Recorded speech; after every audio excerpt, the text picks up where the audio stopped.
11 minutes after 8 o'clock. Are you guys rearing and ready to go? It's Friday. Friday morning, TGIF, AZ, Candy. Good morning. Good morning. It's Good morning. Friday. It's Friday, guys. Thank TGIF. God it's Friday. But if every day you have to do, when you work for yourself, like every day is like You work every day. yes. Yep. You work every single. But it depends on your perspective, because every day could be Friday too, because you're the boss. Yeah. Every day could be fun. Yeah, every day could be in fun a too. utopian society. yes. But it's what- good when it's good when you have a job that you like. Passionate. And it's Yes, not yes. work. Passionate It's about not it. work. Yes. So Yes. there's that. Sure. Because I love what I do, I know. but I get tired. And for me, I actually think I don't think there's any other thing that I would want to do. There are other things I would like to do, but I don't mind With doing. such passion. Yeah, that's what I'm saying. I said, because before I came into this career, I thought long and hard. Is this something that you want to do? Every single day. Yes, Right? yes. I So feel it you on does- that. yeah. Your passion can fuel you, but still you need to listen to your body sometimes. Yes. And we have said that we're going to start morning sessions with something positive, something, something Some soft. positivity. Yeah. That's you and that's me. And that's everybody who's here listening I love it. and I see what you willing to did see. So we're going to talk this morning about music, and I have a quote. When it talks about music, it says, "Where words fail, music speaks." Where words fail, music speaks. And that's Hans Christian Andersen. He says, "Where words fail, music speaks." And music is that kind. And we talk about music therapy. That is something that is important. It's like the healing. I know there's a song saying the healing of the nation, and they refer to other things, but music is that therapy. And according to an article that I found, it says that music therapy is a clinical use of music to accomplish individualized goals, such as reducing stress, improving mood, and self-expression. It is an evidence-based therapy well established in the health community. Music therapy experiences may include listening, singing, playing instruments, or composing music. Musical skills or talents are not required to participate. Thank God. Because I know, because I participate in goodness. musical therapy or music therapy. I love music. And I sing, and it's not a talent of Let mine. me tell you, we are twins on that. I absolutely love to sing. I only perform it in close quarters because Yes. it would bring down rain and everything. Yes. But music, I like this topic. Take for instance, if I have to do chores or if I'm in office and there's a lot of work to do. I often tell my staff, y'all have been here so dead. Put on the radio or put on some music. And it helps you get through the task. I remember Christmas, we had customers coming in and they were like, oh my God, in here is so Christmassy, because I had up all this Christmas decor, but we were also playing Christmas carols because I happen to love Christmas. And one woman came in and she was like, I don't want to leave in here. It's so nice and cozy and your music is so inviting. And she was like, I have to go though because you're making me buy more stuff. I was like, wait, so the music is making you buy more stuff? Turn the music up, right? Absolutely. But I absolutely love this topic. Music is such a universal language, and I'm happy that it's not subjected or relegated to just one type of music, because everybody relates to something different, and according to your moods, you play that music. Like Bob Marley, he can always put me in the mood. But then sometimes maybe I want to listen to Evanescence. Maybe I want to listen to Alanis Morissette. So I switch it up. Like But my morning jam is to start off with Natasha Bedingfield. Oh, she's And gone. then You know this song, Thanks I for Am reminding me about Unwritten? that song. if Yeah. I I Am Unwritten by Natasha Bedingfield. That's my song. That's my morning jam. Yeah, Yes. I'm undefined. Can't read my mind. Listen, and I'm screaming out in the house to the top of my lungs. I wanted to say, you all realize it's not, it's not a coincidence that when you go to the States and so, you hear a particular type of music In the coming from the malls. stores, yes. Yeah. Mhm. It's okay. It might be a little ethnocentric in that in that milieu, Mhm. right? North America and the bigger countries, Yes. because they're not into reggae and so like us. So, their studies would be ethnocentric in the sense of what music they think would be optimum for Shopping. for shopping. Yeah, Right? there's a specific type of music that Zara plays. There's a Mhm. specific type of music you'll hear in H&M stores. Yes. And it puts you in such a relaxed mood. You don't realize that you're picking up way too many But things. you ever go to like massage therapy or these spa Yes. and these well, I don't want to call it these spas, and The music, the music alone just calming. brings you Yeah. in. Yes, It just yes. you're like, maybe I should include this in my home. Exactly, The music, exactly. it's so soothing. Yeah. It brings you at peace. You understand? I think we often underestimate the power of music, and I see they say that, and you mentioned it, that medical evidence has shown that it's used in the treatment of a variety of disorders, and one in particular jumps out at me, or I should say two: depression and autism. Those are two diseases that we're now learning so much about, and we still have a lot more to go.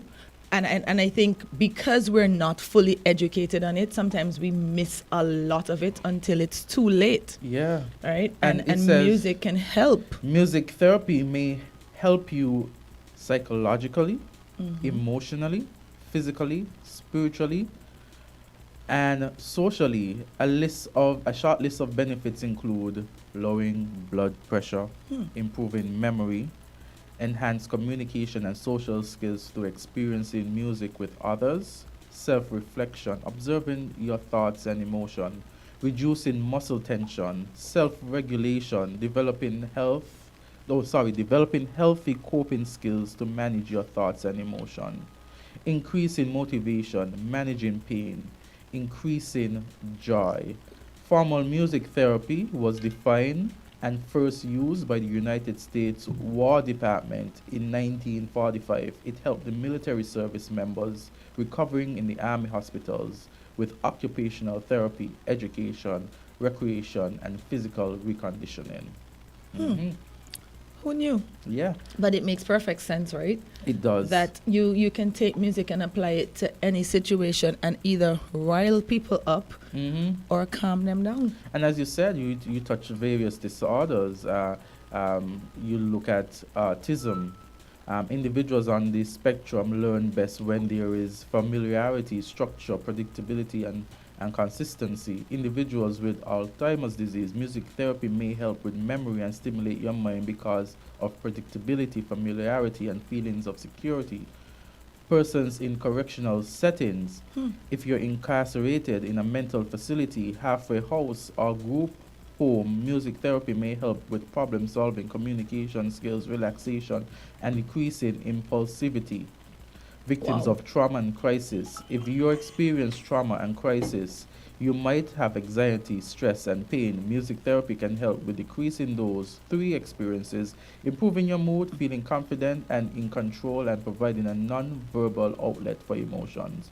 Those who are physically ill, the list include, but is not limited to, those with chronic pain, diabetes, cardiac conditions, cancer, headaches, recent surgery, and people in rehab.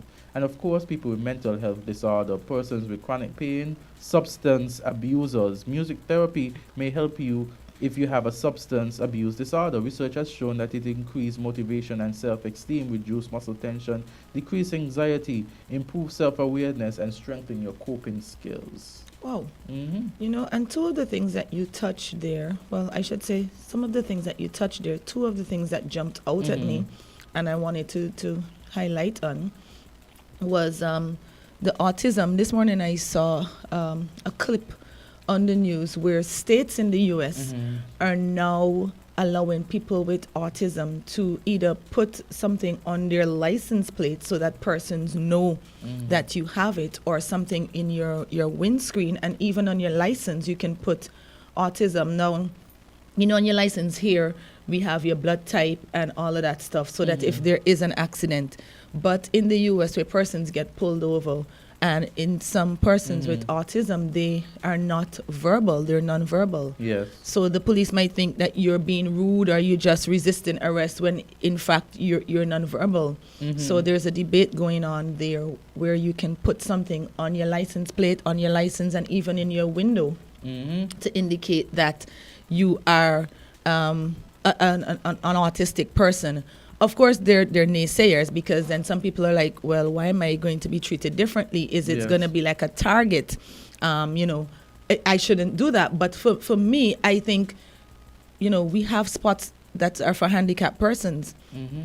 And people generally are supposed to leave those spots. In terms of handicapped bathrooms, you're supposed to not use them. You leave them for those persons. Yes. So, and I don't know if it's because I've not been affected by it personally and I don't fully understand the ramifications, but I just think if that's going to help in terms of you being safe to an extent, then why not? And then the other one that jumped out at me was mental disorder and correctional settings.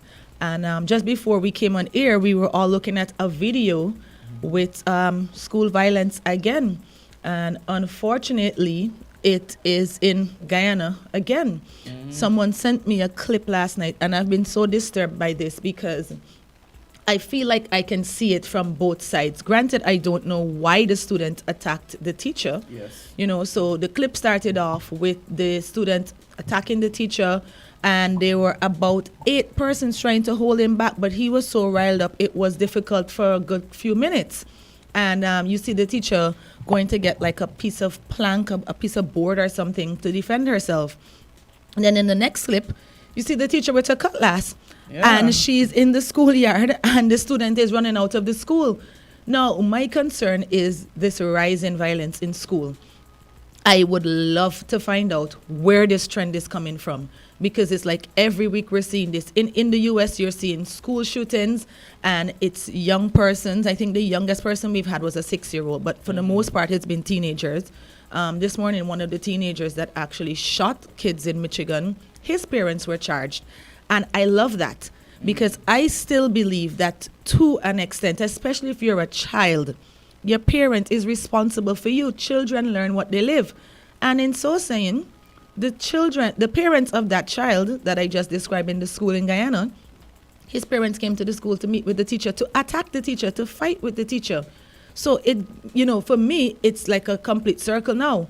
He obviously knows that he can get away with it. He has learned this behavior from home. And so now he's lashing out. So I personally believe that, you know, parents should be charged, but not to stray from the topic. When you started talking about music, I was thinking, is there any way that they could get him into therapy and maybe use music in this therapy to find out what is going on? Maybe we need to start playing more music in school. Maybe we need to enhance our music programs in school. That's why I was so happy when the guest came, the young lady with the violin, because something is messing with our children and we need to figure out what it is. Well, you know, when you, in referencing the music, that new dance song, it's so grim and dark and lewd. Don't forget that one. Yeah, that. Yeah. I mean, so Yeah, that definitely would not be. the lyrics with this my dancehall God. music now, as you say, it's very lewd. So it's as though and very It's riling them sexually up. explicit. Yeah. Very, and some of the lyrics could be so violent. Yeah. And so, as you say, you're ingrained in these lyrics are in your mind, and you feel as though you could do something. Because when certain music is on, persons feel more okay to do certain things. Right, Because right, the to act according to what the music is, you know, encouraging you to do. So I think we need to understand that music is a powerful tool. Yes. But it is how it is used. Yes. Because you could use music to either soothe, or you could use music to incite, Yes. and even cause pain and destruction. I love that, Azard. It is powerful and we need to use it responsibly.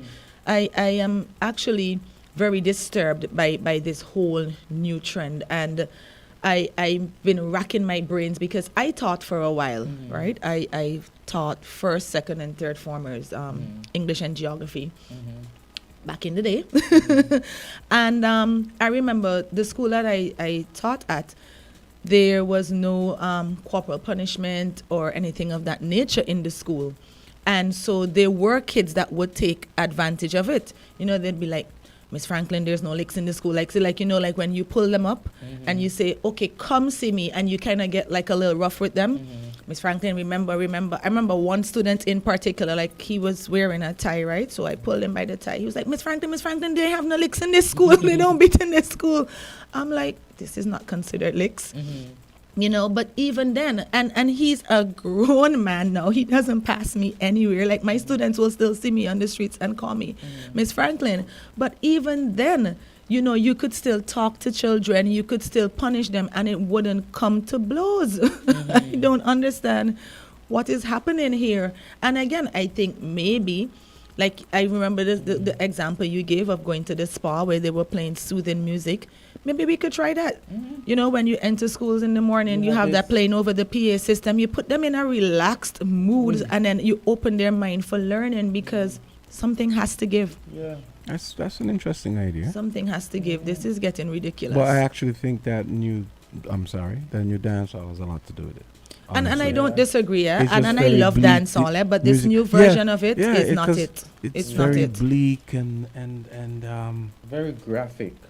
yeah. I know. They They're not leave- even using their language anymore. They're not even leaving anything to the Nothing. imagination. It's very raw. You know, back in the time when I was younger and I listened to certain songs, you know, you would sing along to the songs, not knowing that they had a double meaning. Exactly. You understand? Exactly. It's only after you become of age and you understand, oh wow, this is what they meant. This Did is you what get they- in trouble Yeah. for them too? Because like there were certain songs we weren't allowed to sing in the Yeah. house, right? Because of course my parents know what the song means, but we like the song because it's popular and you know And the the beat. lyrics, so you want to sing it, right? Yes. And I remember there was two particular songs we were banned from singing. So my sister and I would go up into a tree, like where our Yeah. parents couldn't hear us or Yeah. reach us, and we up in the tree singing this song. And it wasn't until we realized that, and you know, you get older, you start listening, you're like, oh my God, this is what this song is saying. Yes. But you, as a child, you have no clue. Especially like, for instance, with artists like Sparrow. His songs are never straightforward, Yes. but I grew up listening to Sparrow because my grandmother loved him. Yes. And it's only when you get like older, like, you know, the song about cannibalism, Like, so to speak, oh, right? yeah. I'm like, oh my God, that's what he's saying all the time. And I know the song word for word, right? But at least they left something to your imagination. They use their language. They use their parts of speech. Yes. You know, pun and everything. But no, you're telling you plain and straight, this is exactly what I'm gonna do to you. Up on this and that. Yeah, maybe Jamster, you know, maybe you do have a point. But at the same time, there's absolutely no reason that you have to act out what the song says. I listen to punk rock. I love rock. I don't necessarily, you know, want to go on top of a building like Creed says and just spread my wings and just jump over. I mean, I love metal for example. Right, there are certain types of metal that I like as that well. I like and it's nice. Yeah. But But guys, the thing is, but part of ahead. the thing is that the kids, they're at an age where they they're don't. questionable. Yeah, and they don't have the self-restraint Yeah. that they will probably And grow then- Or into as they, parents to Yeah. rein them and in. that too, yeah. And That if that you're- that if even more If more you're importantly. listening to these type of songs at a young age, constantly over, your mind is Yeah. becoming, you know, Yeah. what you digest. True. And Yeah. so those thoughts will come with you.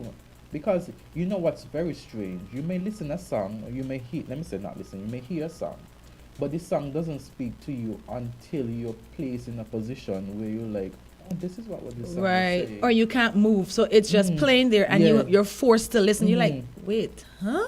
That's what that song is saying? Yeah, so I think that music, you like the songs you like based on sometimes your circumstance, sometimes where you are mentally, where you are as a person. And so you can often tell an individual by the songs in which he or she listens to. You could True. tell that who that person is. True. And so as we talk about music therapy and as we go on to our break, I want to say that overall there are no cons or negative effects of trying out music therapy. It offers many people it offers many people immense anxiety relief and an opportunity to consider and examine their emotions. Music therapy is not an instant fix for issues with anxiety, stress, or depression. Love it. So the takeaway is try out some music today. Try out some different types of music and see what appeals to you and what helps you based on your situation. And you know, we have the spin cycle at 10. Hey, good plug. I don't know if it's therapeutic, but definitely, it's good. It's a good idea to have music as part of the wellness toolbox, I would say. It is. Agreed. Definitely. Agreed. Okay, so it's 8:32. Let's take a quick break and we're gonna come back.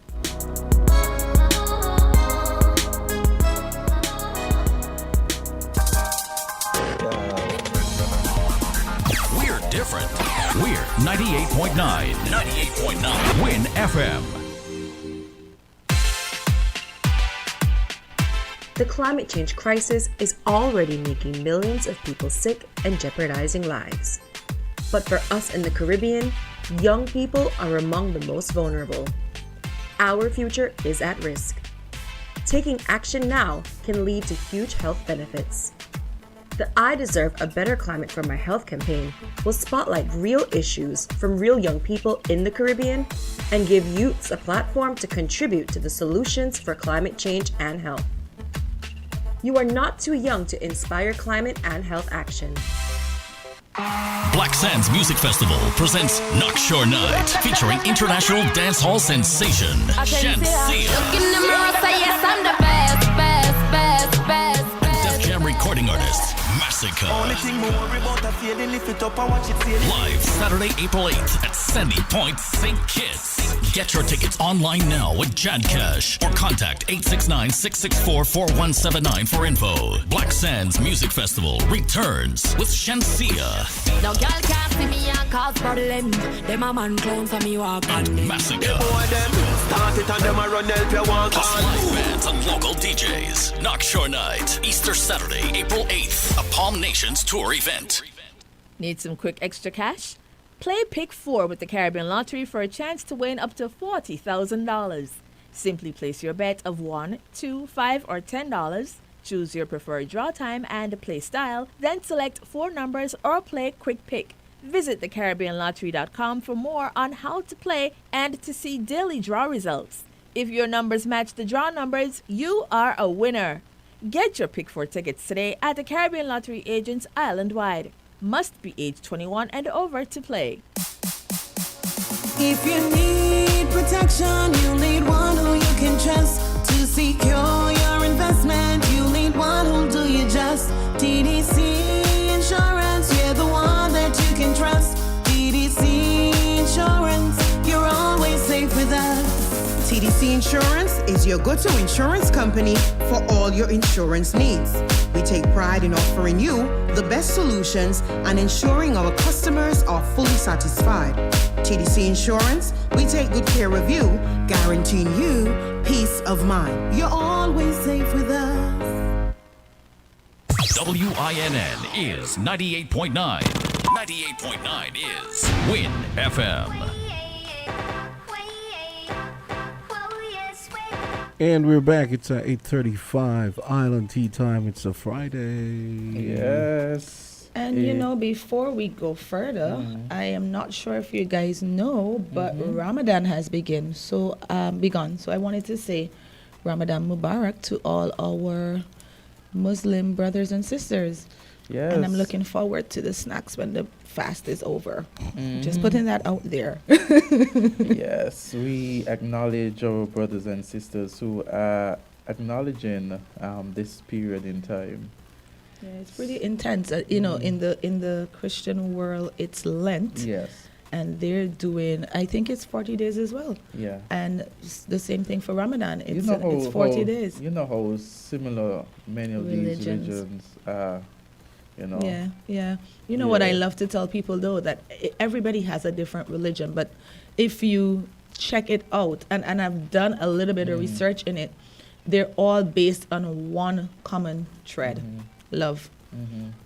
It doesn't matter what your religion is. There isn't a religion out there that I can think of that actually says hate. They all base their religion on one common thread, which is love, and then it spews into respect and whatever other, you know, tenets they want to hold, but they're all based on love. And so that's why I can actually appreciate it. I don't necessarily have to celebrate it or, you know, convert, but I can appreciate it. If only we would love each other more, and we would appreciate each other and respect each other, then this world would be a much better place to navigate. I know. Yeah. If only. So, looking at some of the local stories, we see that the St. Kitts Nevis Association of Persons with Disabilities spearheaded a series of initiatives to empower differently abled individuals in the community during March. And so the association started a new venture whereby members of the organization are trained in agriculture or farming, allowing them the opportunity to learn and develop a new skill and become economically self-reliant. The farming initiative is an additional skill to complement handcraft making, a popular activity by the association. So meanwhile, the Ministry of Youth Empowerment, Aging and Disability hosted a sensitization workshop dubbed Discrimination and Inclusion, and it was held at the Newtown Community Center. What a great initiative. I remember when the senator visited, I couldn't help but applaud the work that they've done and mention to her that I'm looking forward to seeing more from them, because I often feel like we don't give it a second thought. You know, the ones of us that feel like we don't have a disability, we don't give it a second thought, even in our daily lives. Like, how is someone that is visually impaired or, you know, mobilely impaired. Yeah, how are they functioning? And I think it's good that they're drawing attention, and they're also making them more self-sufficient. Yes. Because these are individuals and human beings just like the rest of us. You know, having a disability doesn't make you any less of a person. Right? Some of these same persons that we class in the whole disability bracket, they probably function better than most of us. You know? Yes, and so I'm glad they're doing that. They have to overcome, you know, whatever challenges that they have daily, and it takes a lot of strength. A lot more effort. Yeah, a lot more effort. So we commend those persons out there who are, you know, going through challenges physically, differently than others, and still, you know, continue to push forward. Yep. Kudos to you guys. Keep on fighting the good fight. Yeah. And we had some calls coming in just as I was going to the break. So if you guys want to call and we want to remind whatever them it was of our numbers for those persons outside. Yes, 466-0989, 762-0989, and 662-0989. It's Friday. Yeah, when in doubt, just 0989. It seems that way, right? I saw an article saying that JetBlue was bolstering its service to Grenada for spice mass. And as soon as I saw that, I smiled, because it seems as though Liat is really going into submission. They're really going to be phased out. And remember, that was something Vernon was talking about yesterday on the link up. All of the drama that Liat was going through, and the amount of monies that were owed, and the constant pull and tug between the two all the governments involved. And we saw Inter-Caribbean come to St. Kitts. Now JetBlue is headed to Grenada. So where does that leave Liat, and what is it saying for our government and the airline? Well, what is it saying for us? We are getting options, and now we have chances to travel back frequently within the region. I'm going to sound harsh, but I don't really care, because my thing is You can't keep doing the same crazy stuff over and over and expect something different Honestly, results. So honestly. That's insanity, isn't That it? is the definition of insanity. They, you know, in a clip we played a few weeks back, the governments, they couldn't even propose a way forward. They didn't seem to want to come to a decision on a structural change. And so here we are. But wasn't there a comment that said in the article that one of these persons said that, you know, we should just leave it as it is? Yeah. Leave Liat as it is? Yeah, yes. Leave it as it is, you know? Because that has worked so well in the past. I know. And the thing is, for decades there's been no political will for them to do what's right to make the operation efficient, because, like I said, everyone knows Liat is an Antigua Barbuda jobs program.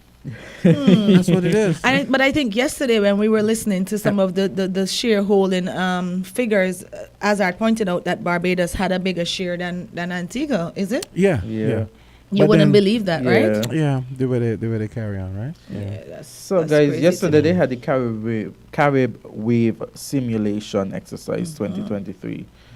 How was it for you? I thought, right? So I'm thinking, okay, exercise, we're gonna actually be able to witness it, right?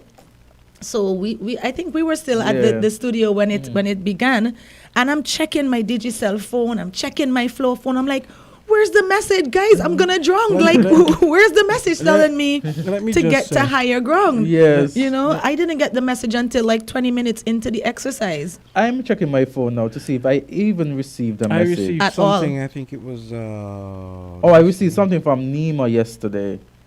At What time? 10:24, Nima says to me, exercise, it is a tsunami warning, head to higher ground, exercise. Well, I heard the sirens or the horn. I'm not sure what you know, equipment that was. And I'm like looking through the windows to see if persons would be like running. And I didn't want to move because I didn't want to obstruct traffic. But all this time I'm checking my phone like, guys, where is this message? I'm going to drown if this is a real tsunami. And then I remember when we left the studio, I saw persons assemble in the Independence Square. And then there was police on the road directing traffic. But I just feel like if it is that this is what we're going to do. And listen, I applaud the effort. Yes. I think it's good for us to get that practice in and to learn what to do. But I feel like there's some areas that we need to tighten up, because in some cases I never got the message. True. Right? Yeah. And, But I think it and was a good also- exercise also overall. there was a miscommunication, because Trent was told that he would get a call, and he didn't get the call when he was supposed to get the call. And then he found out from someone in the office that it's they were gonna send you a text. And then when he checked his phone at the time, no text. But maybe we should move on, given what happened with the farm report last week. You know, these people don't really take criticism too well. So, Yes. I haven't had breakfast. I'm really not in the mood. So in order to get him to behave, we have to make him hungry. Yeah, I'm making him not hungry.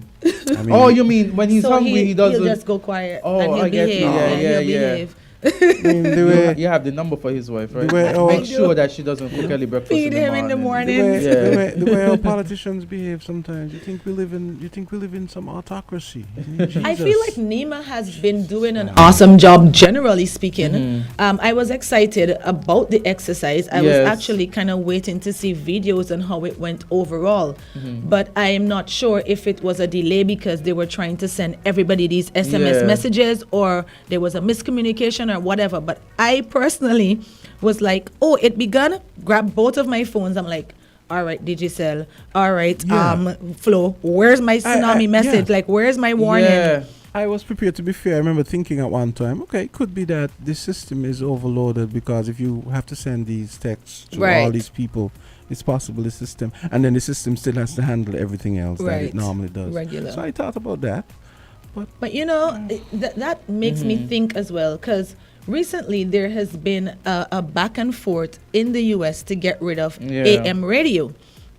And when Tesla brought out their car in 2018, they took out AM radio because it was just too much static. It was scrambling everything, and they just felt it was easier to put Bluetooth and Wi-Fi in. And so after Tesla did that, Ford did the same thing, Porsche did the same thing, and so now there's a big back and forth in the US to get rid of AM radio. But I say that to say that during an emergency, AM radio is one of the main forms of communications.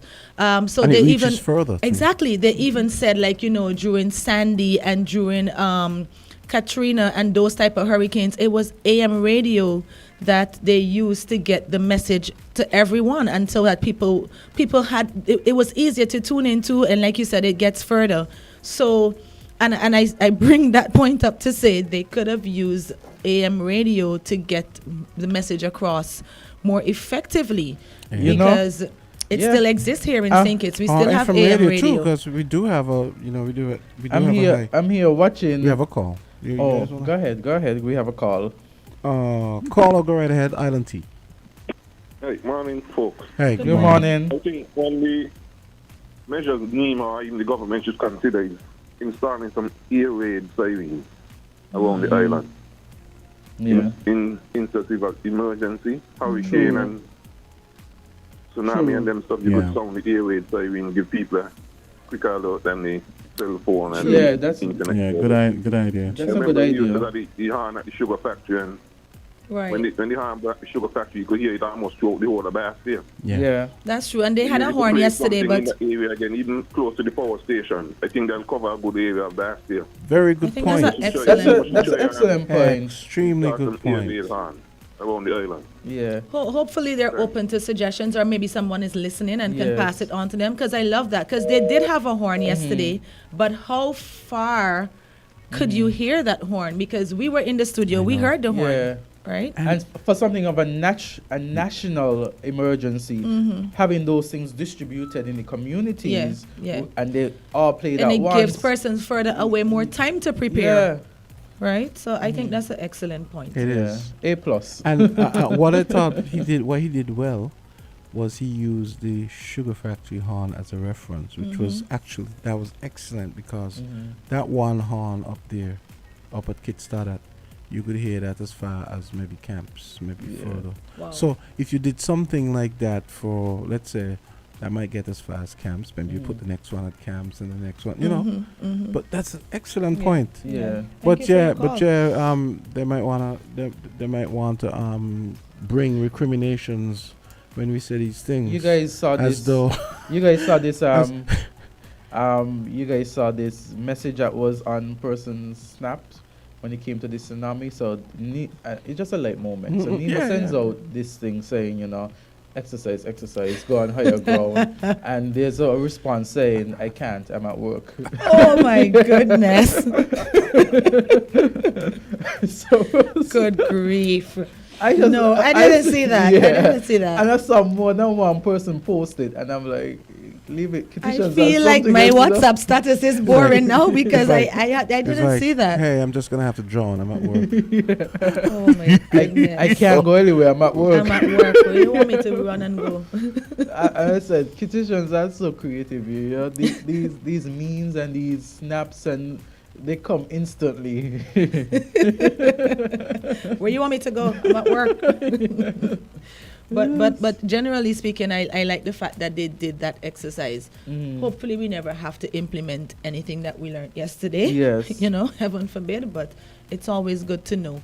Because I remember seeing someone on my status saying it's an exercise and it's a drill, and you're telling us when it's gonna happen. But isn't that how drills work? You have to practice it first, so you know what happens in event that it actually, occurs. The event actually occurs. Hey, Yeah. Richard just sent us something. Yeah, the Sugar Boys take all Yeah. 3 points No in Anguilla way. with a 3-1 victory over French Saint Martin at the Raymond E. Gishard Technical Center. We thank you for your support. Next match, Aruba on Monday, March 27th at the Warner Cricket Stadium, 6 p.m. Come out and support our Sugar Boys. Go Sugar Boys. Congrats. Hey, we have a call. Yes. Oh, wait. Come on. Oh, my God. Yeah, okay. Hello, caller. Go, Sugar Boys. Go ahead, caller. Good morning. Hey, good morning. And good morning, Azard. Good morning, Jamster. And good morning to the lady there. Nice program, as usual. Just start to listen to you all about, maybe about 3 days now I was listening to you all. Now, I was in town yesterday and I hear the alarm with the name of going around. But some people get offended with it because, the old people, them say, they're called wolf. You know? Yeah. You like come back and they call him wolf. And suppose wolf come. You remember the story with the sheep come home, I'm afraid of the wolf. And when the wolf, when the people come out to help the what do you call it again? The shepherd boy. The shepherd boy got it like a joke. He did it about 3 times. Yes. And then it's a sheep come home again and I'm afraid of the wolf. And when the real wolf come now, nobody study him. So people say that they could do it in a different way. Miss Anna, we don't really see nothing wrong with it because you're got a demonstration that there's something going on. You don't practice that thing that they're going around to the people now. But I believe that they should do it all in the country too. True. I don't know if they're going to do an exercise because I don't think they do it in the country. Because I asked my sister if they come in the country and she said she ain't hear nothing. And she lives close to the road. So I don't know if they're going to come in the country and do the same exercise around. I think they had one in the area of Old Road and then they brought this one to Bastair. So maybe they it's to update the people about what's going on because we don't know what's going to happen. We hear tsunami coming from all over the whole world. So now I'm attacking this country, so now I'm attacking that. So we ain't better off in another country, anything could happen. So wonderful program as usual. I continue to listen to you all. Thank you so much for your call. Yes. Okay. Wow. So, interesting. yeah. Well, let's hope we keep doing these and that until we get to the point where it's ingrained in us, so we smooth. know. Right. Because I know for a fact they had one before, and I think it was in the Old Road area. Right. About, yeah. So this one was done in Bastair, and I guess persons who missed the one in Old Road, they were able to see what you should actually do. Yeah. So maybe they have plans to, and I can't mention enough how great of a effort I think it is by NEMA to do that, because we're only familiar with hurricanes and we're now becoming more familiar with earthquakes whether we want to or not. So, prevention is better than cure. Yeah. It yeah. is. Let's take a quick break and hear from one of our sponsors, Black Sand. That's the big Easter weekend celebration in Azard's neck of the woods, right? Yeah. The general neck of the woods, Yeah, Sandy Point. Yeah. Okay. Coming right back. We're different.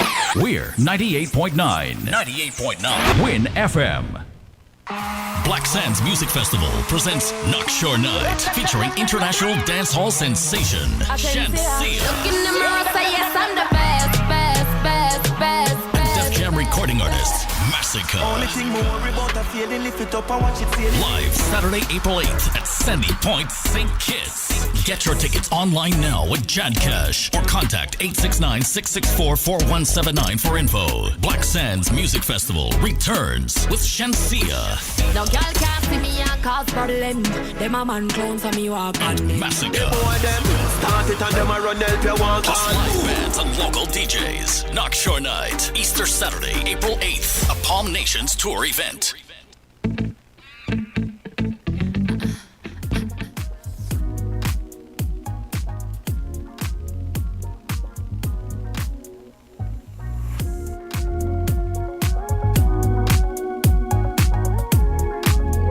So we are back. We are back. We are back on Island Tea. So sipping the tea. I wanted to talk about this. I don't know if we have time at the moment, but I wanted to mention the. Maybe we have time. The reparations thing we were talking about all week. With the California. San Francisco. Yeah, San Francisco. Boy, I'm really hungry.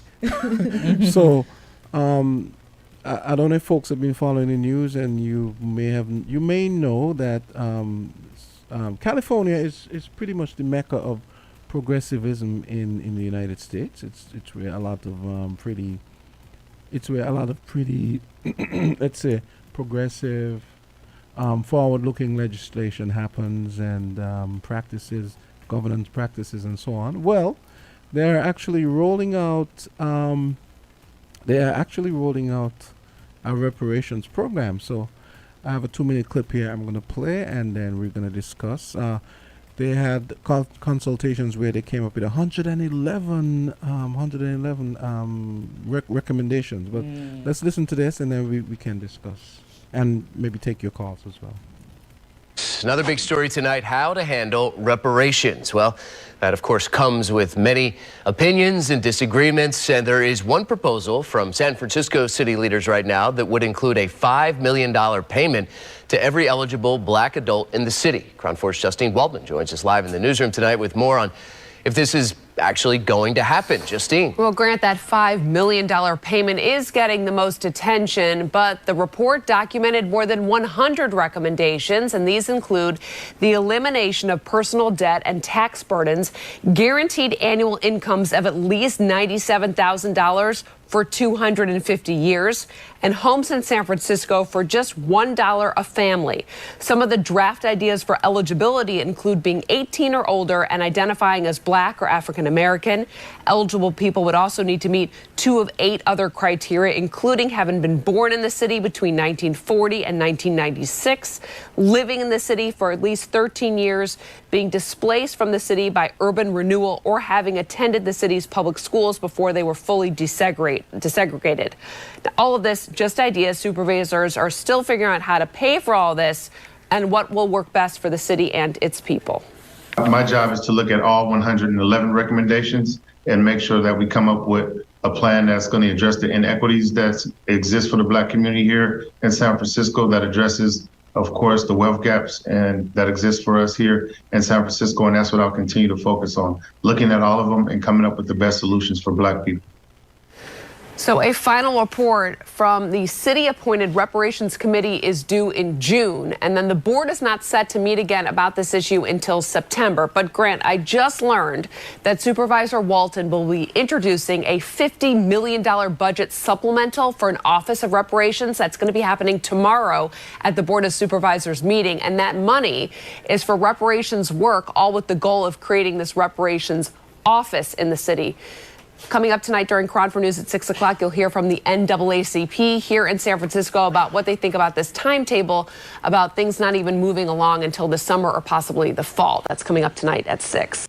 Yeah, that's KRON in San Francisco. Now, of course, this has implications for us because the reparations discussion has started in the Caribbean. And I imagine that somewhere along the lines, the people in the Caribbean looking at reparations for our region, it's reasonable that they might look at some of the things that tabled elsewhere. So I thought this was a good discussion to have. I'm just wondering though, $5 million. It has to be that's going to be. Shouldn't even be laughing because reparations is a serious issue. But 111 is a lot to to take in. I would love to see it like written out so I could go through them.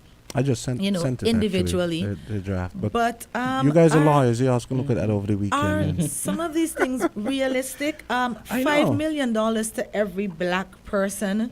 Elimination of personal debt. Debt. My bad, not death. Debt. It would be nice if they could eliminate that. That too, right? Yeah. Guaranteed income and houses being sold for $1. I mean, my concern with some of these are if you make them this outlandish, are they going to be taken seriously? Thank you, Candy. That's exactly it.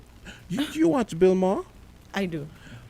this is the If thing. you make it this crazy, then This- they're not gonna, yeah. you're already starting off And on a crazy premise. I'm a lot like Bill Maher in the sense that I just think a lot of stuff just goes too far.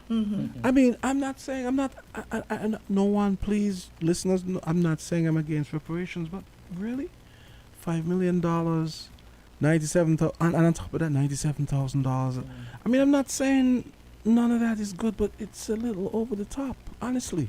It really is, because I'm afraid that when you go this How far you gonna- now, and then who are the persons that are coming up with these recommendations? Granted, all of them are not going to be taken and made into legislation, but then again, you have to be careful, especially when you're representing such a big sector of the globe.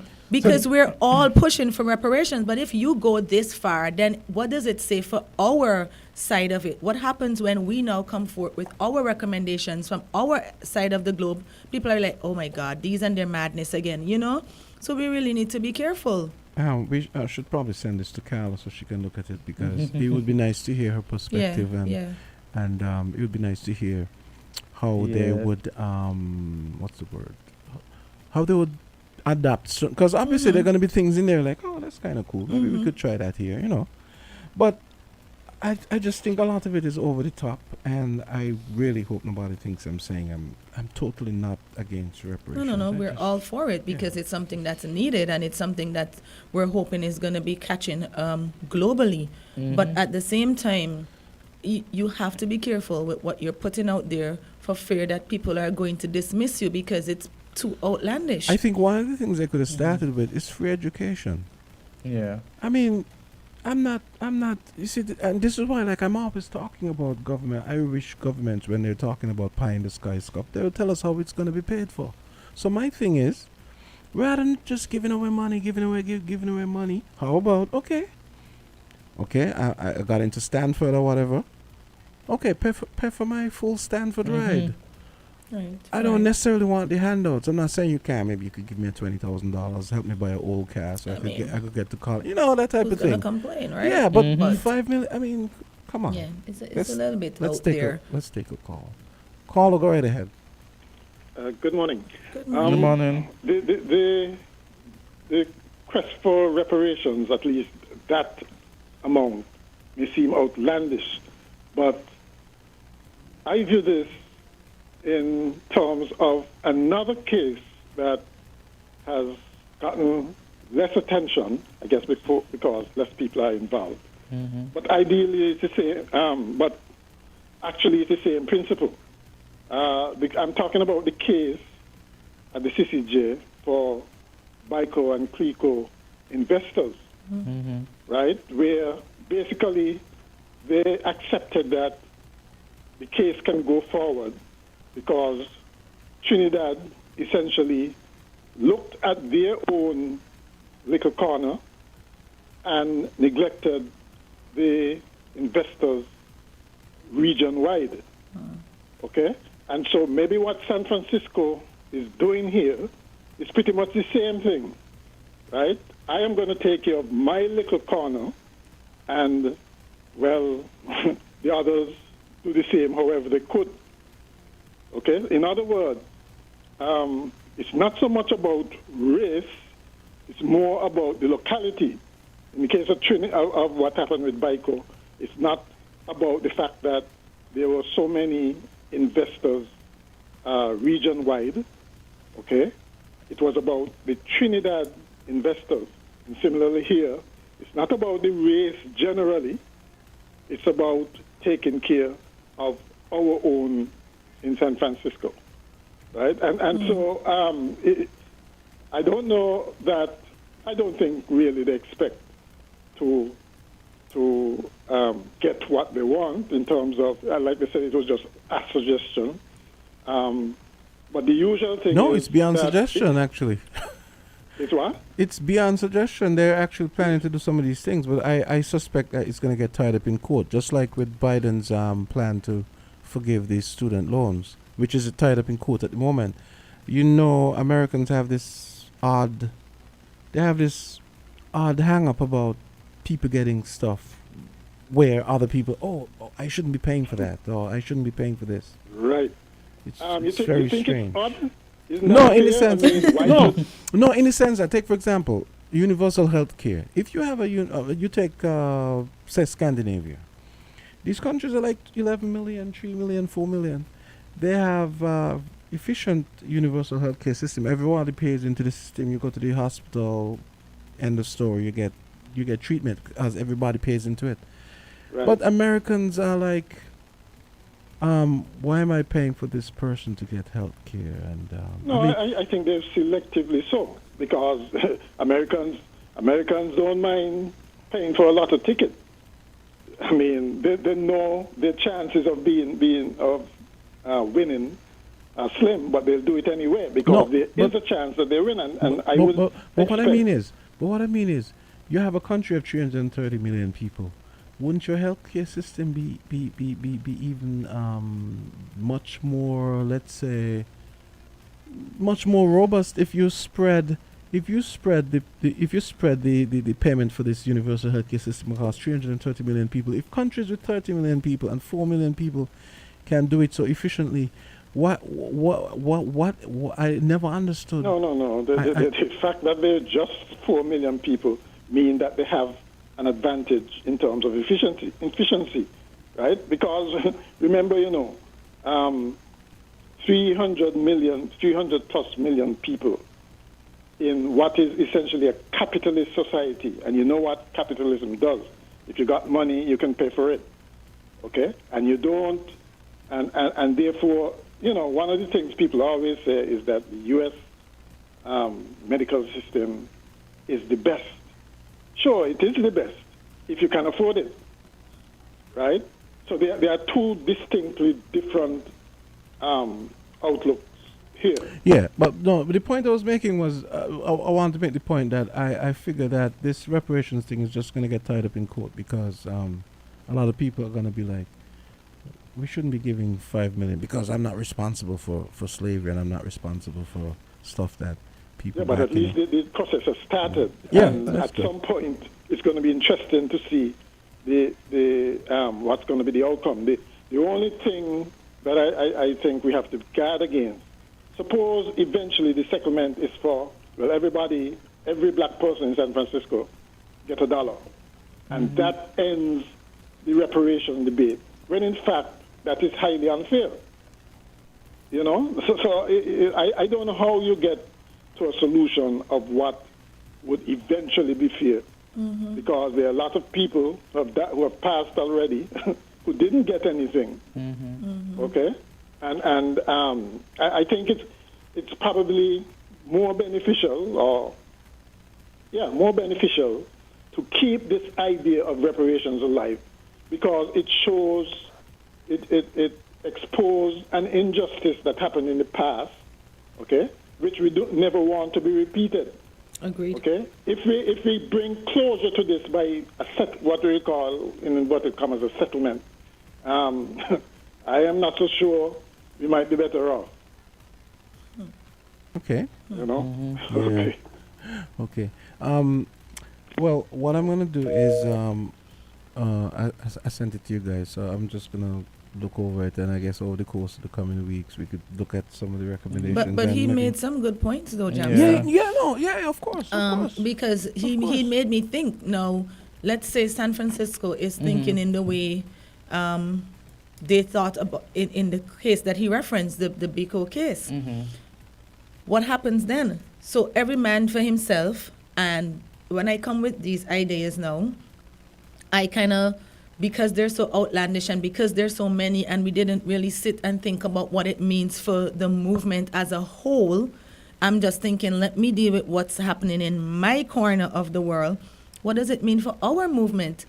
And that's what I was trying to say. Yeah, which is exactly why I brought it up. It might be outlandish to me, but in their part of the world, it's reasonable to them. But then are they taking the movement from a holistic point of view, in that, look, I just dealing with San Francisco. Once we get our set, we knew that. It's right? just San Francisco. But then what happens I to just Grenada? What happens to St. Kitts? What happens to all the other places where the movement exists And now I've basically left a bad taste in people's mouth with all of this 111 recommendations, some of them that might be, like, how in God's name am I going to find $5 million to give every black person, or everybody that can come and prove that they have black heritage? It has to be. That's going to be installments.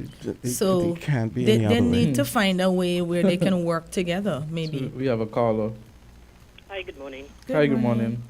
Very interesting program. I want to speak to what's happening in San Francisco a bit and give my perspective. Yes.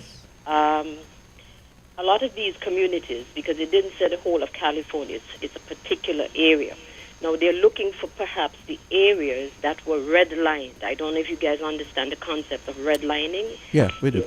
Discriminatory thing that was used to sideline the ethnic groups like the blacks, the Hispanics, and so forth. So what is happening? Perhaps a group of people are coming together knowing that in the 1940s to the early 1960s, that their families would have suffered. Because if you look at how many blacks live in that San Francisco area, it is very low compared to the Asian community, and they're seen as minorities out there as well. So what I'm saying, these people are pushing for a cause which would eventually catch on in the other states, like Louisiana and these places where you have even more black people. So they are looking out for their people because the policy makers, in my opinion, have realized what is happening. Jamsa, you touch on the fact that Biden and his administration is pushing for this, debt alleviation program with the financial aid and so forth. But it has to happen. And it cannot be a run-on for a long period of time. It has to stop at some point. But COVID opened up a lot of eyes for some persons, and for some it didn't. But they have realized that the black community continues to suffer. And if we're supposed to be looking at equality and equity across all institutions, these are some of the things that has to happen. And if we look at our program here where we're helping people, some people are not happy of how it's being, done. But it needs to be revisited because there's some people in the society who honestly deserves it. And there's some, you have to weed them out because the system always have loopholes. And people are going to creep into it once they could understand what is happening. But we have to be vigilant. I want to go back to the program that you started earlier. I think Ms. Franklin alluded to it, the music therapy. I think what should be happening in the schools is that from primary level, there are children who cannot run and they may have disabilities, and we have to look at equity in education now. You find the mindfulness program. I've been reading up about it. It's beautiful. Yes. I think a lady here is pushing it. It's called Be Me. I'm hoping that the government is listening, or some administrator, because we need the yogas in the school. We need something that helps with concentration. As a teacher myself, I could tell you that the children are bored. But if you guys could reflect in your primary days, remember there was a point the teacher would stop and say, hands up, hands out, and so forth. She was doing a mindfulness technique at the time, but we just have fancy names today.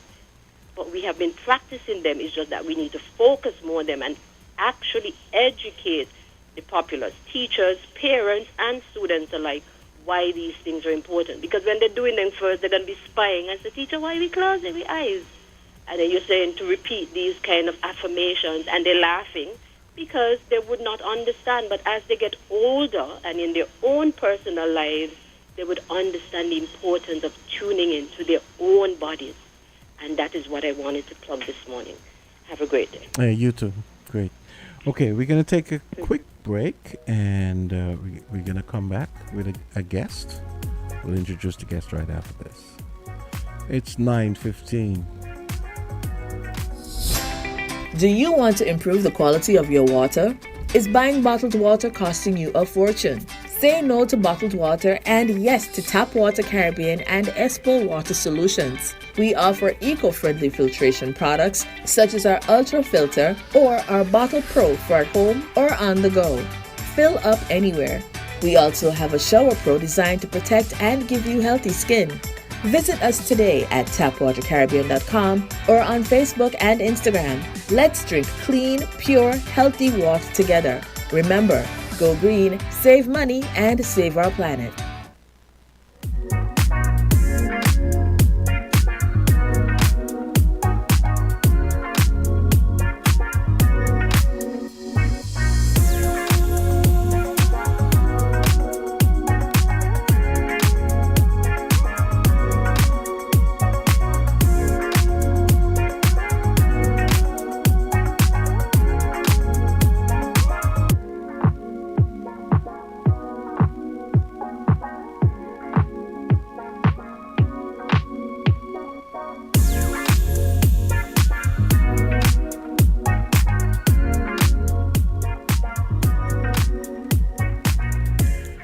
It's 9:16 and we're back.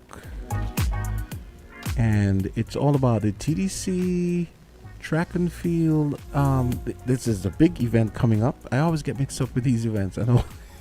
Is it inter-school? It's inter-school, right? It's Yes, inter-school. It's inter-school. Yes, I had to take it off. Yeah, we understand. We understand. So we're here with a representative from the Athletic Association, right? Yes. I'm here representing SLN Athletics, the governing body for track and field in St. Kitts and Nevis. Yes. And we are the organizers of the highly anticipated 2023 TDC track and field inter-school competition. And you guys championships. You guys are sponsored by TDC, the great big TDC. Welcome. I just ran to the square to warm up for today. So how are you feeling, Dominic? Good, exceptionally good. Thank you for joining us. You're welcome. Next time you should invite me for the one, Dominic. Right? It's a sprint, you know. We will let you guys introduce yourselves and give us some background info on what's happening this weekend. All right, so I'm going to start. I'm the public relations officer for SKN Athletics. There's so much, I have to pull up everything to share with you, but just so that persons know that the TDC Inter-School Championships are taking place from today. It starts today. The activities begin from today at 12. There are 10 final events that will be taking place today. So there are 10 medals that the schools can start gaining from today, and they also have preliminary rounds. And then we go into Saturday and we go into Sunday. Now, there are some additions to the meet this year that we're particularly proud of. We have included a halftime show on this Sunday, and that halftime performance will be by Ruckus HE and the Joe. The Outside Again team, and we're really looking forward to persons coming out and supporting these meets. Now, these meets are not possible without our great sponsors. These sponsors are, of course, TDC, your neighbor, what's the tagline? TDC is 50th, so it's your neighbor, your partner, your future. Oh my. Yes. But it's our future. Yes, TDC and Digicel has come on board this year as a sponsor as well. And we also have COSCAB, who represent Dasani and Powerade, usual partnership from Ministry of Sports and Ministry of Education as well, and Azul, our official branding partner. So we just want to take this opportunity to give a special shout out to our major sponsors. Without you, we will not be able to witness what's going to go down at the stadium. So from it looks today. like it's going to be an awesome competition. The tickets were sold out in about in less than an hour. Oh my! Yeah, I heard about that. Outside of Patrice's grand thing, we're doing our thing as well. What are you guys doing? TDC is doing something. So we'll have a booth, which I didn't mention. I saved the best for last, which is today. We're having a booth, and we're giving the persons who actually support this year's inter-school a chance to win some fabulous prizes. More prizes. What do you mean by support? You mean the persons that actually always go to the meets? Once you're on the grounds, you have an opportunity to win something. So we'll have a booth there. So I'm encouraging those persons who've already bought their tickets to follow us on social media over the weekend, as well as to visit our booth, because there are a number of prizes that will be won. Nice. One of our corporate partners have willingly come on board to give some prizes. So for those persons how who sweet come the prizes be, Dominic. Well, I'll just tell you. Let me just tell you this. There's a Samsung laptop somewhere in the mix. Wow. There's a tablet somewhere in the mix. So there's some prizes to be won. So follow us on Facebook and Instagram, as well as we'll be on the grounds. We'll have our own booth and persons as of today. As of tomorrow, Saturday, tomorrow, right? Tomorrow and Sunday. So for those persons who've already bought their tickets, this is a chance for you to also win something from the TDC group of companies. You have to go to sports this year? Yeah, because it's our 50. That's why I had to sprint through the square to make sure that right.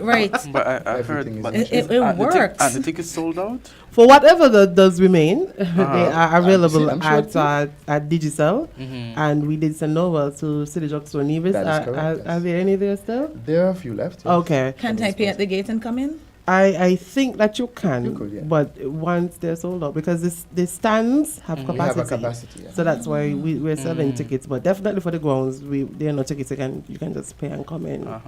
And so Really nice. for those persons, for Sunday, Kim Collins is $50, but that's sold out. Meta Stands A, I think it's sold out as well, $25. Meta Stands B, $25. Grounds, $15. And for Saturday, the Kim Collins Pavilion, $35. Meta Stands A and B, $20. And the grounds is $10. So imagine you pay $10 to come in and you win Dominic's Samsung laptop. That sounds like a lot of fun and excitement. Listen, I am so intrigued. I always knew that Interschool was an event. It's like the And premier sporting event. Over the years, it has grown. Yes, and we've seen some of the schools sending out videos and hyping and showing. Oh, the schools are psyched up. I think all of them have had Spirit Week. We had a whole session in here yesterday because Azard is out here just throwing out schools that are going to win. But Azard was and I went to BHS, so That's you a good already know. question. That's a good question. So you're saying Candy is BHS Storm. Stormers. So Azard, let's hear where your loyalty lies. Yes, so I am twofold this time.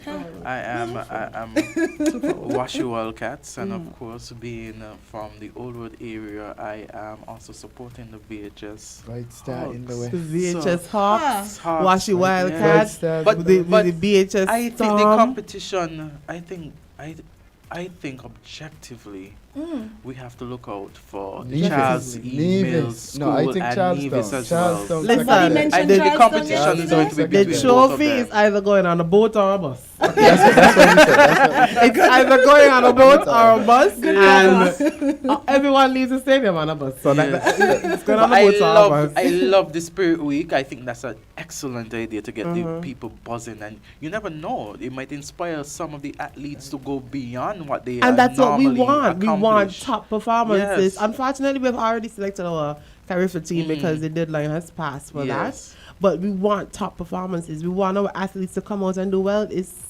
2 years we haven't had a meet. Yes. 2 years they were home and buzzing, and we were going to the task force like pre-time, but no, it wasn't now you working out. have it. So now You're we're back. at year 3 Track and we are is back. back. Track is back. So bring it. Bring So it. after I love a it. 2-year hiatus, they're back. So let's see if the Charles E. Mills has still got Sticking it. with Charlestown. I still stick There's with Charles, the Stems Eagles, I think CSS is Lions, Gingerland is Panthers, the Wolves are at Saddlers, the Falcons, they are SSS Wolves.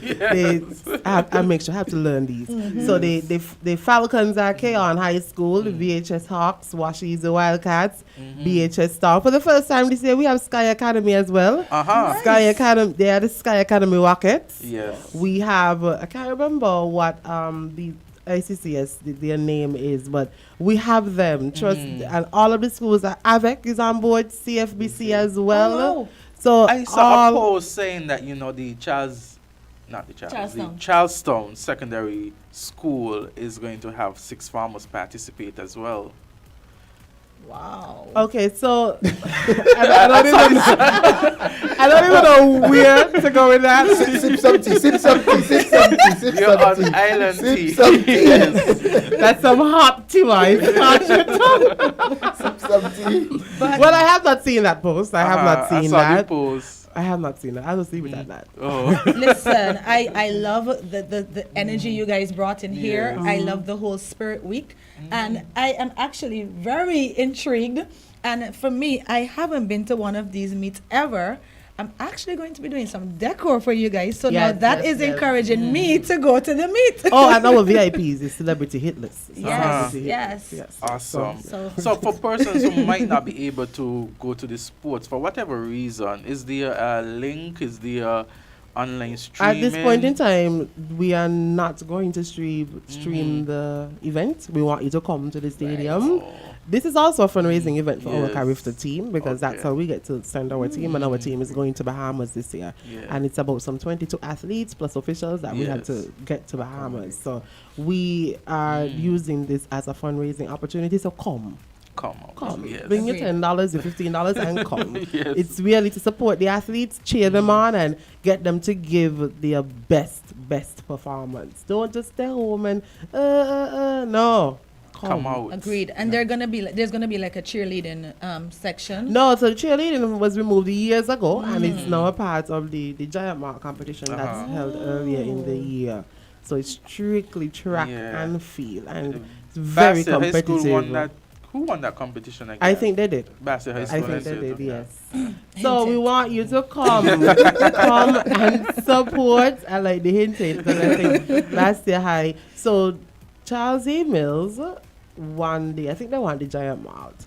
And then Charlestown won the Jinxing Up. And BHS came second in both of them. So that's what I'm telling you. The competition. BHS came second in both of them? Yes, so the competition is there. And we are like Scammer Action community. Wait, you sure? Washy Wildcats team. Washy Wildcats came third in the Jinxing Up. What is happening here? So get your facts together. Dominic, that's another the T. So that means that BHS has a chance in placing in top 3. All schools have a chance. The competition is there. And we really I want to take this opportunity as well to thank the volunteers. If you see how these persons have been working this week alone, because we had the eliminations for the Rams meet on Tuesday. So the preparation, the work. If you go to the stadium right now, we started 12 people have been there from since 7. And these are volunteers. Wow. So I really want to take the opportunity to say thank you.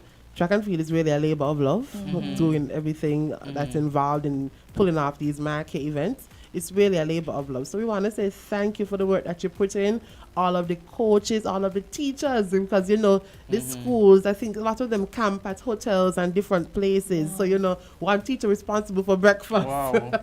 So there's a lot of effort put into ensuring that there is a quality meet. So we want you to come out. Come on Saturday, come on Sunday. There's also a free after party. There's also a free after party with all of the biggest hits up at the... This event is lit. Yeah, there's a free after party. Things lit. And once you have your band, band that you got into school, then you can get into the... No Rihanna. The Rihanna is coming for the halftime show eventually. They're growing. Right. But want to put it out there that the after party is for 18 and over. So please, kids, don't get too excited. Right. Go home. Go home. We have already been, cautioned. It's 18 and over, so 18 and over, please. Traffic, you're gonna be allowed to drive up past the Kim Collins Stadium, up past the Wonders One Stop, that entire straight rectangle, but you can't park, and it's only one direction, counterclockwise. So if I were you, I would try to get somewhere as close as possible and just make the walk over, because it would really be much easier in terms of logistics. It's probably better for safety anyways. Yeah.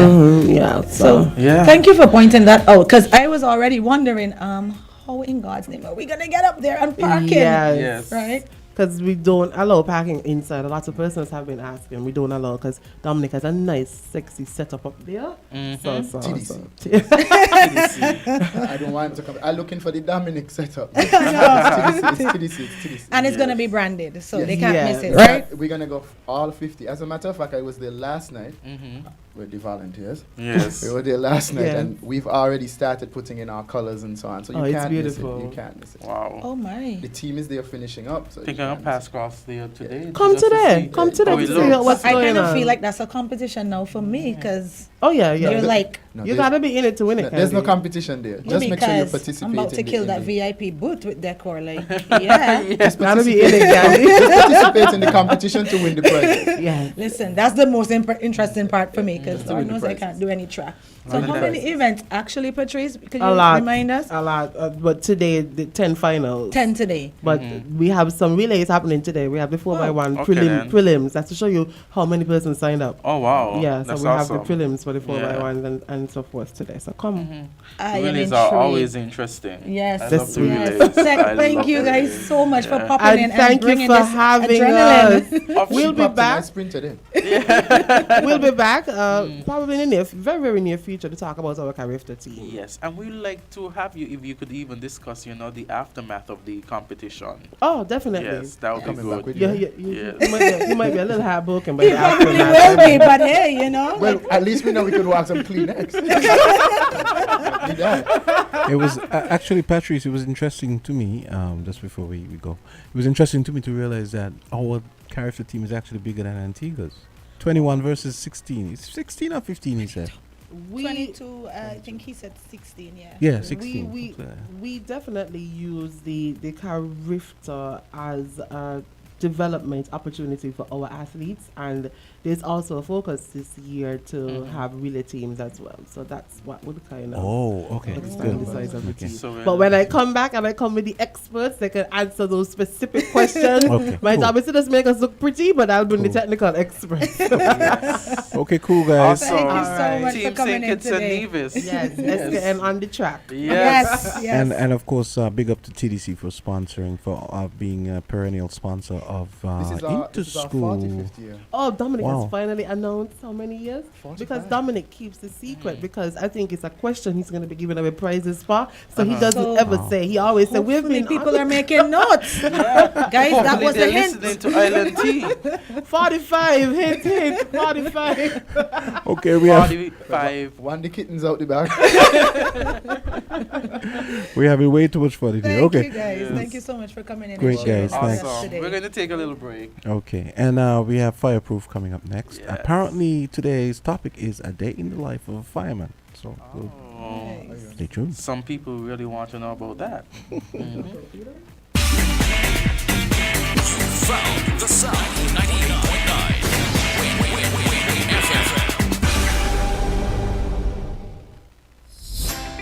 Do you want to improve the quality of your water? Is buying bottled water costing you a fortune? Say no to bottled water and yes to Tap Water Caribbean and Espo Water Solutions. We offer eco-friendly filtration products such as our Ultra Filter or our Bottle Pro for at home or on the go. Fill up anywhere. We also have a Shower Pro designed to protect and give you healthy skin. Visit us today at tapwatercaribbean.com or on Facebook and Instagram. Let's drink clean, pure, healthy water together. Remember, go green, save money, and save our planet.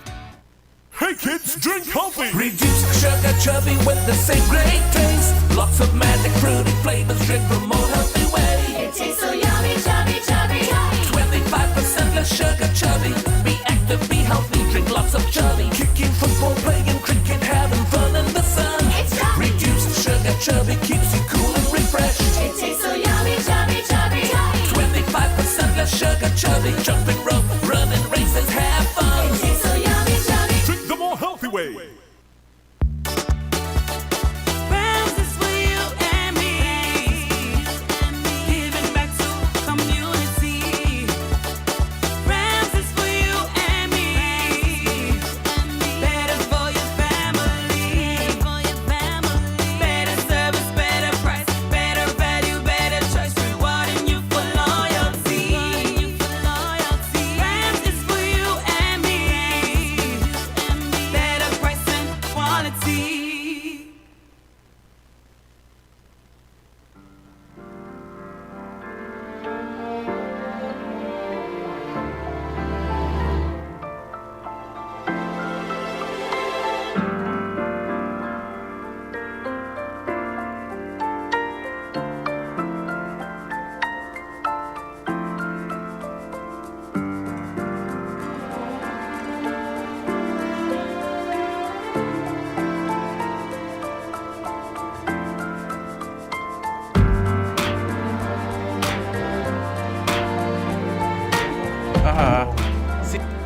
Stand by.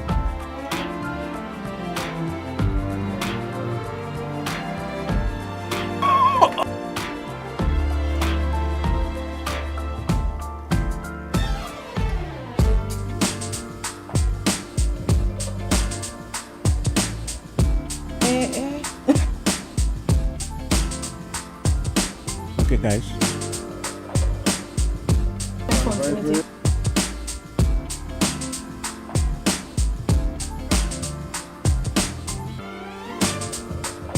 It's 9:35 and it's time for Fireproof. And today's topic is a day in the life of a fireman. Good morning.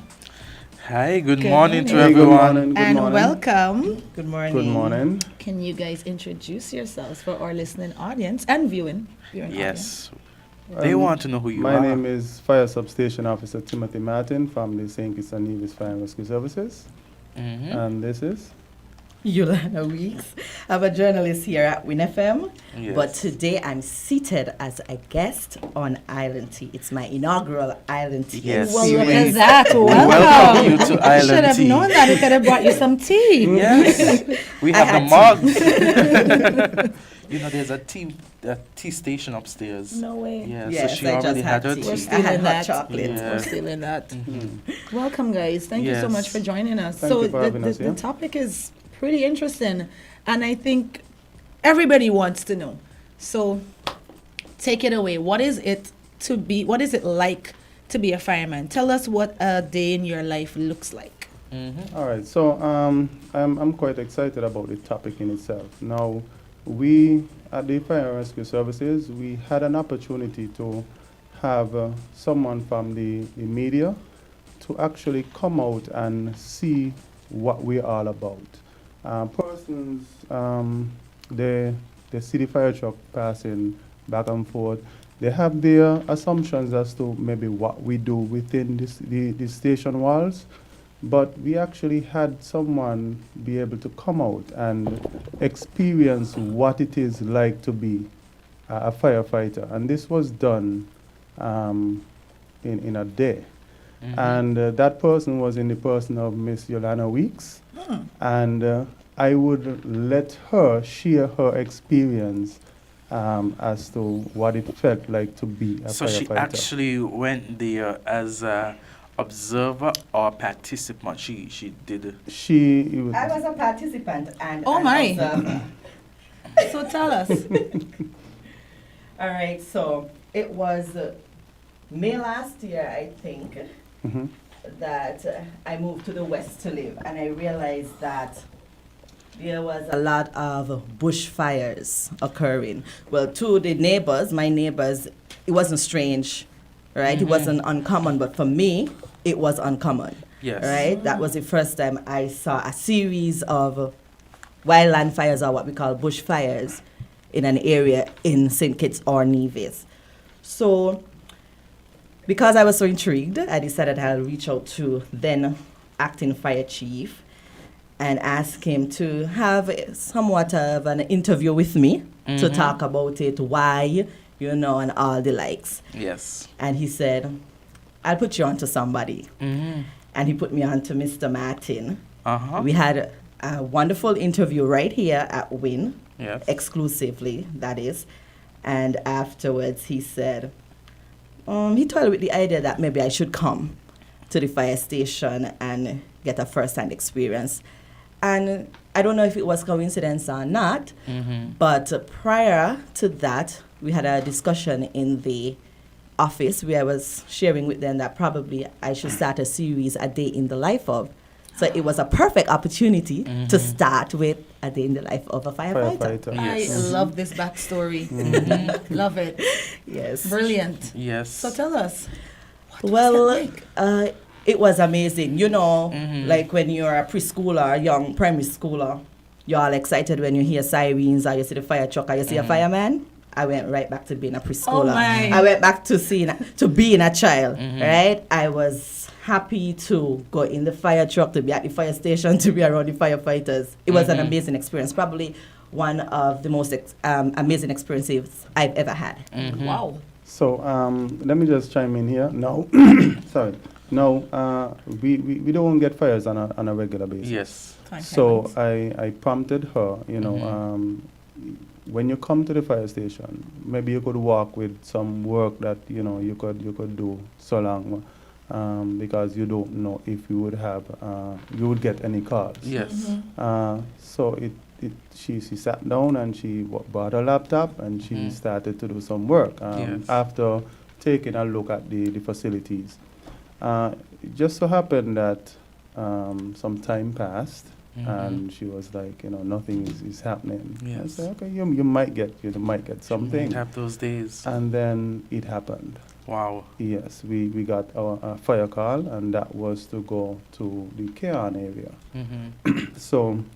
You were there on a day where they actually had the action. Yeah, we had three fire And calls. I was at leading that to that. day. I was leading to that. That one call led to 3 other calls, and then she observing a drill at the end of the day, way down into the evening. Wait, so she hold on. spent. Did she suit up? Yes. I would have let her share that experience. So. Because I'm like all intrigued now. Nice. So she was a firewoman. I am still a firewoman. Honorary fire officer. I was Please told take that. note. I was told that in very strong terms yesterday. Please so I take have to watch note. myself. Oh, she let you have it. So 3 fires and a drill. Yes. And a drill. It was So the perfect day to go there. I would let her share experience on going to the cars. Okay, so Mr. Martin said you have to be there early. The shift starts at 9, right? So I got there even before him, by the way. I was there at 8:30. Yes. It was a welcoming experience. Nobody knew me, of course, but they welcomed me. Yes. All right, and it started off, I think, with a check of the fire truck. Yes, the fire appliance. The fire appliance, all of the things inside, all of the tools, what they're used for, and so on and so forth. I got a chance to go inside and take pictures and get to hold some of the equipment. We went inside. I got to meet the fire officers officially. Got a chance to see the barracks, the kitchen, everywhere, mechanic shop. And I must say, one of the key things, one of the things that I remember very well is that the place is very clean. Spotless. Yes, and that's a part of their routine Yes, it every is. day to clean. Cleanliness is next to godliness. Even the mechanic shop is very clean. It's the cleanest mechanic shop that I've ever seen in my life. Yes. You can eat there and you can sleep there. Yes. Wow. Kudos. Oh, Kudos. we have Mr. Williams. He Yes. has graced us. And he's nicely decked out. I Of love course. that you guys came in your uniforms today. You know, he is the acting fire chief. Yes. Oh my so he goodness. has to, look the part. Yes. Yes. Yes. And play the part as well. Welcome, welcome. It is great to have you guys here. So Wow. it was, that was one of the key things, the cleanliness. And another thing too is, even though you might not have fire calls every day, you wouldn't be as busy. The general public feel as though, okay, if all that fire officers do is sit and wait for a fire call, and that's not necessarily the truth, right? There are other things that they have to do, like practice using new equipment and so on. They have sessions as a group for each team, and lectures. They have different stuff that they have to do. So it's not like they're inside, they're not doing anything. Sometimes they have to go out to functions. Their presence must be there, or like the inter-school. They'll be going to that, right? So I just want the general public to know that is not necessarily the case, that they don't have anything to do. They're always busy. There's always something to do. There's always something to do. I thank Ms. Weeks for sharing that, because the general public has that perception that we don't have anything to do. Yes. And that is not the case at all. Wow. I'm so jealous, by the way. Right. I've always been fascinated with fires. To the point where my mom had to actually ban me, because I would always try to there's stuff in the yard that needs to be burnt, and I'm going out there to light fires, right? So I'm guilty, right? But so I've stopped now. Good. It's been a while. They can tell you some crazy fire stories, but I've always been fascinated with them, and now by extension, firefighters. So I'm very interested to hear what it's like. And I must admit, these uniforms are amazing. Like, you guys came in the last time, and I think you were just probably wearing the casual wear, but now the ropes and the stripes and wow. Show how important they are. I'm telling you. I actually like their uniform better than the police uniform, to be honest. It seems to be a bit more colorful. Yes. Yeah. Hope we don't have we have any, Well, what this will do now, she'll going. have to go to do a day in the life of a policeman. So, Exactly. Well, Exactly. actually, the series should have extended to first a day in the life of a meteorologist. Yes. Because this one with the day in the life of a firefighter was actually June 13 last year. So I wanted to follow up the next month with a day in the life of a meteorologist. Yes. But the calls and all the connection, they weren't coming through. So I didn't get through. I tried police. That did not really work out either. So I'm going to try again with the police. yes, keep right? trying. But this was a nice start. This was a very nice start. So, where were the 3 fires? Apart from think all Keon? 3 were in the Keon region. in the Keon area. That's a all hot 3. spot. It Yeah, is a that hot is one of spot. the hot spots for wildland fires. Okay. Right? I got the opportunity to use the hose and out as well. I got the opportunity to do what they call the mopping up, what is termed as the mopping up. Right? So I got my lesson first, how to hold the hose, what you're supposed to do, and it was perfect. You know, they know that I'm a very bright young lady, so Oh my. it wasn't so hard. It wasn't so hard for me to understand or learn. I learned very quickly, and also Mr. Martin showed me the banging method, which is using dry tree branch. No, it's green bush. Dry green bush. Not dry green bush. Green bush. Green bush, yeah. Oh yeah, what am I saying? Green branch. What am I saying? So, what's mopping Green up? branch. Mopping up is with the hose. Okay, so that is when the fire is almost extinguished, and we are just out in the hot spots that are left. Yes. Okay. So she was able to engage in that, and she had on her full suit. Well, Full suit. I will- I hope you took pictures. Yes. I have a lot of pictures and videos. Awesome. Yes. You guys have created a monster. We're never going to live this down here. I'm sure she's going to show up on Monday. Hey guys, I'm here. Right. I also got the opportunity to learn how to turn on and off the fire hydrant. Right now in my head, it wasn't that easy. So right now in my head, I cannot tell you exactly how to turn it on or turn it off. I'll have to get a few more lessons. Yeah. But I had the experience. That's very important. Yes. She got the full 9 yards. Wow. Yes. But I feel like I'm kind of glad that the fire hydrant isn't that easy to turn on, because I've seen instances, especially in the US, where it's hot, they want to play in the water, and because they can put it on, they go, and when there's a fire now, all hell breaks loose because the hydrant is empty. So, Well, you have to have the appropriate tools to turn them on and off, by the way.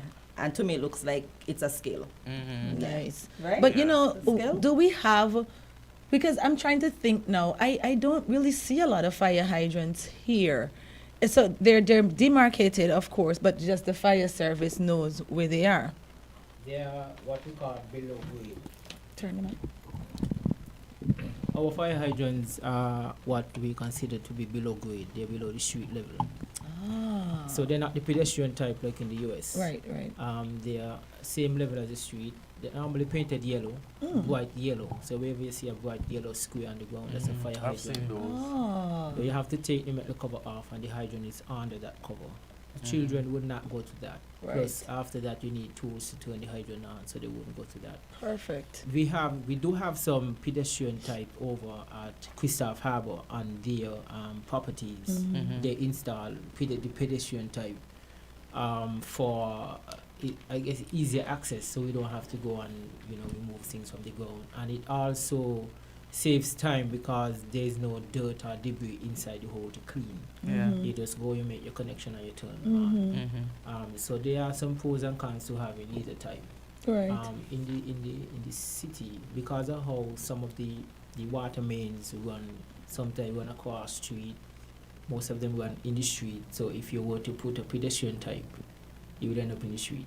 Or you have to put pipes branching after the sidewalks and put them on the sidewalks. But we do have both. And again, like I said, both of them, they have the pros and cons. Oh, thank you for that. I'm kind of happy that we have both.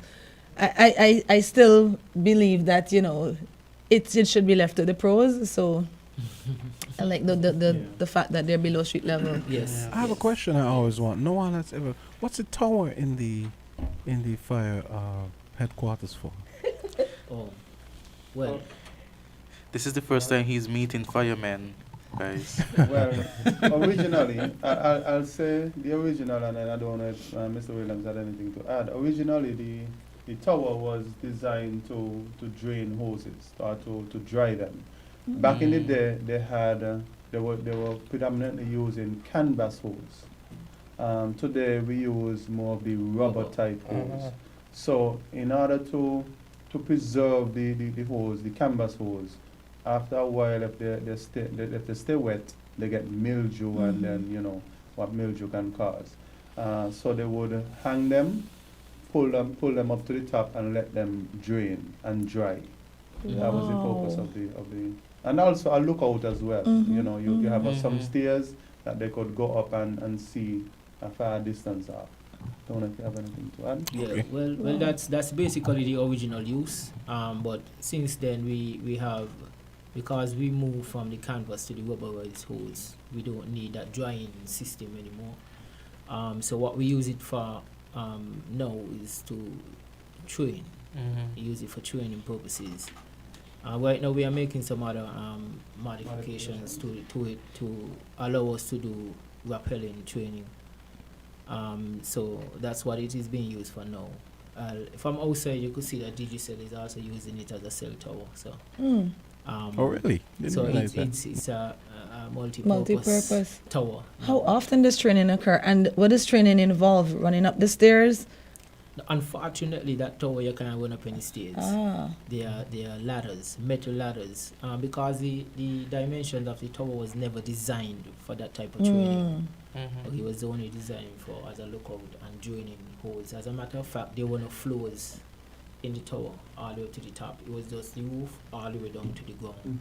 So there were winches to pull the hose up to the top. Wow. Right, and they would hang there until they dry, and the winches bring them that down. So we're around between 2000 and 2005. We put in floors, not concrete floors. We put in wooden floors on all the levels, so we could train from all levels.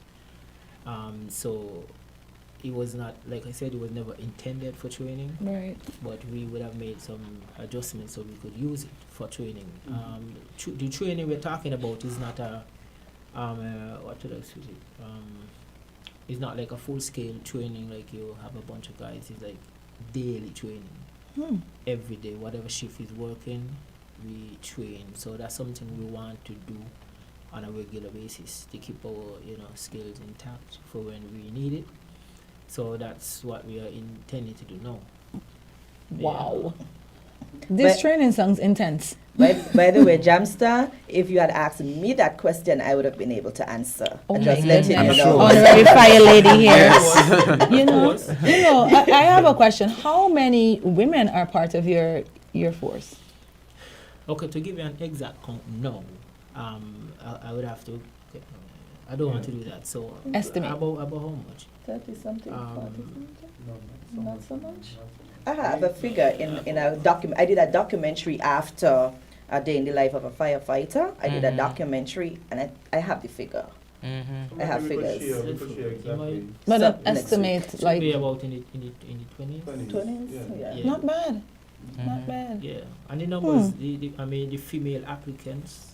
We are now getting so many applications from females. Yeah, go women. and again, traditionally, firefighting is somewhat of a male profession, and so we have seen that change over the years. That we have more and more females want to get involved, and they don't want to be by any desk.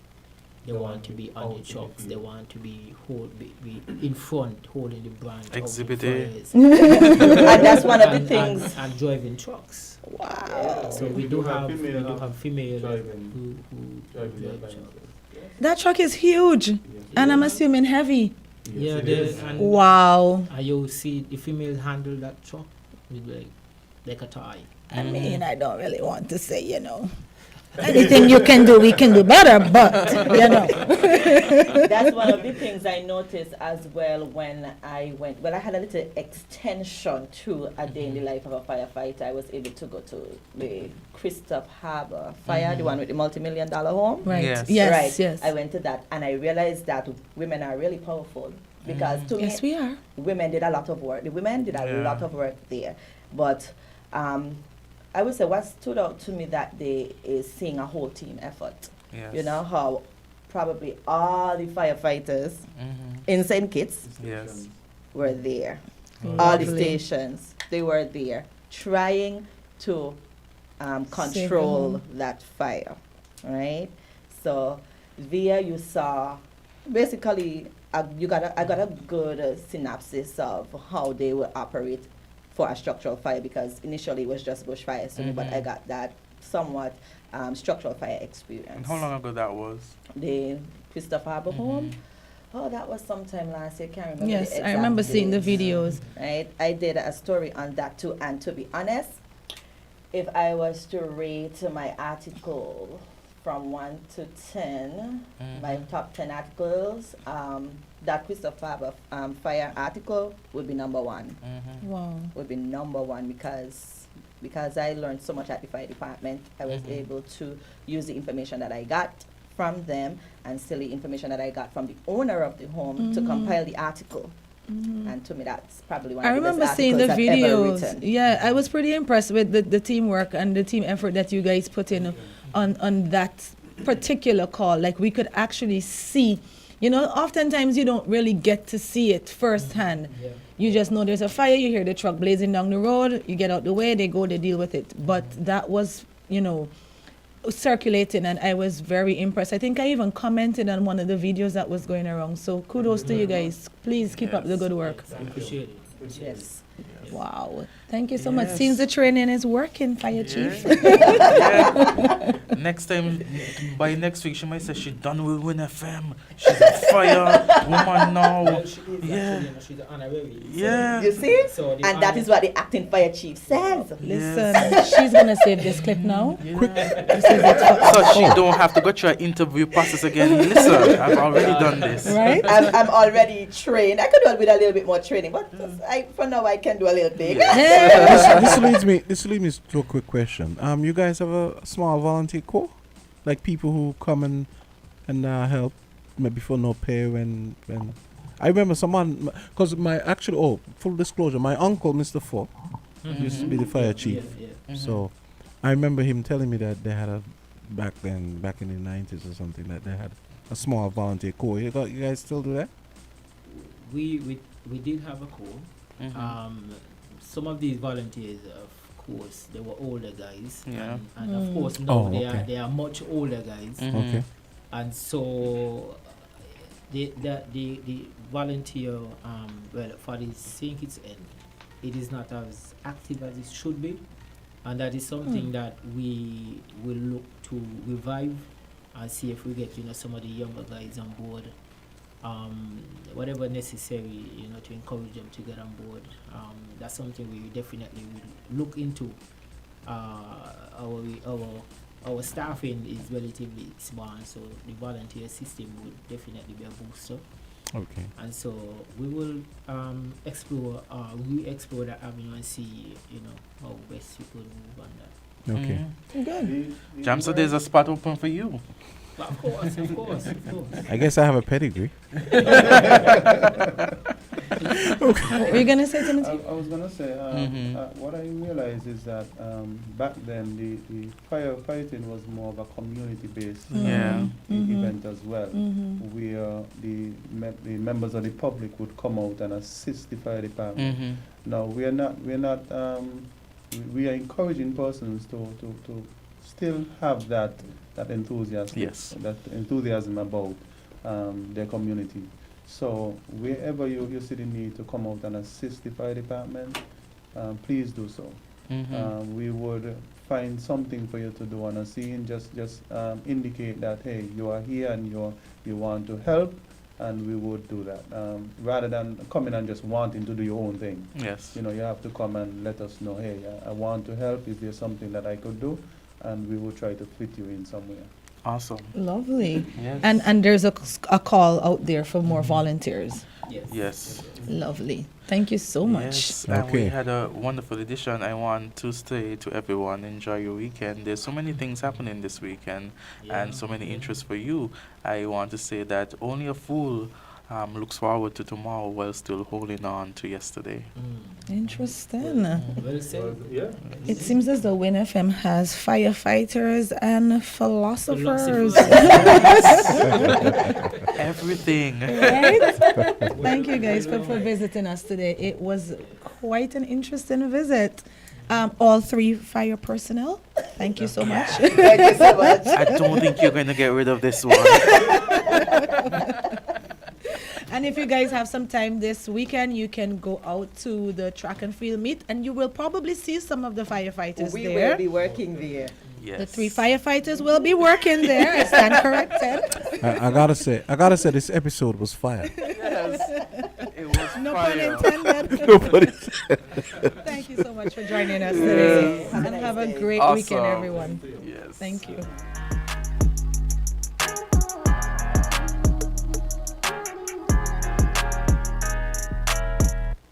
Sardine have a new vibe. Brunswick Sardine have a new